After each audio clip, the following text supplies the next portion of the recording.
অবসর নেওয়ার পর প্রভিডেন্ট ফান্ডের টাকা না পেয়ে দুর্গাপুরের প্রভিডেন্ট ফান্ড দফতরের এক আধিকারিককে ঘিরে ধরে বিক্ষোভ রাজ্য সরকারের অধীনস্থ সংস্থা দুর্গাপুর কেমিক্যালস কারখানার অবসরপ্রাপ্ত শ্রমিকদের। চাঞ্চল্য দুর্গাপুরে। গত 2019 সালের ডিসেম্বর মাসে দূষণের দায়ে পাকাপাকিভাবে উৎপাদন বন্ধ হয়ে যায় রাজ্য সরকারের অধীনস্থ দুর্গাপুর কেমিক্যালস কারখানার উৎপাদন।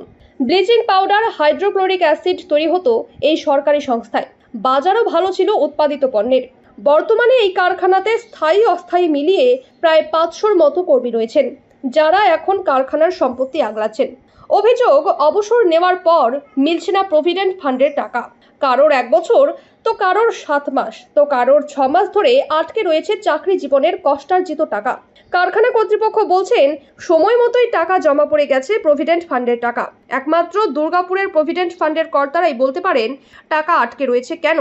চাকরি জীবনের কষ্টের টাকা পেতে একবার দুর্গাপুর প্রভিডেন্ট ফান্ড অফিস, একবার দুর্গাপুর কেমিক্যালস কারখানার দুয়ারে তারা বারবার পৌঁছেছেন, কারণ সংসার চালনটা দুর্দায় হয়ে উঠে দাঁড়িয়েছিল এদের কাছে। বন্ধ হয়ে গেছে বৃদ্ধ অবস্থার ওষুধ কেনাকাটা। আজ উত্তেজিত অবসরপ্রাপ্ত এই সরকারি অধীনস্থ কারখানার অবসরপ্রাপ্ত শ্রমিকরা দুর্গাপুরের সিটি সেন্টার প্রভিডেন্ট ফান্ড অফিসে এসে আধিকারিকদের ঘিরে ধরে তুমুল বিক্ষোভ শুরু করে দেন। রীতিমতো সংস্থার মূল দরজার সামনে বসে পড়ে বিক্ষোভে সামিল হয় দুর্গাপুর কেমিক্যালস কারখানার অবসরপ্রাপ্ত প্রাক্তন শ্রমিকেরা। আন্দোলনে অংশ নেন অবসর নিতে চলা বাকি শ্রমিকেরাও। শ্রমিকদের তুমুল বিক্ষোভের মুখে পড়ে গিয়ে রীতিমতো অস্বস্তিতে পড়ে যান দুর্গাপুর পিএফ অফিসের পদস্থ এক আধিকারিক সুধীর রঞ্জন।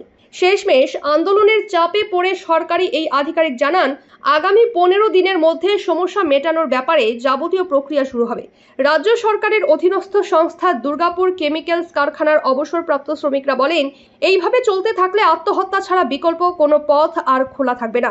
আর সামনেই অবসর নিতে চলা বর্তমান কর্মরত শ্রমিকরা বলছেন, এখনই যদি এই অবস্থা হয় তাহলে তাদের ভবিষ্যৎ কি হবে।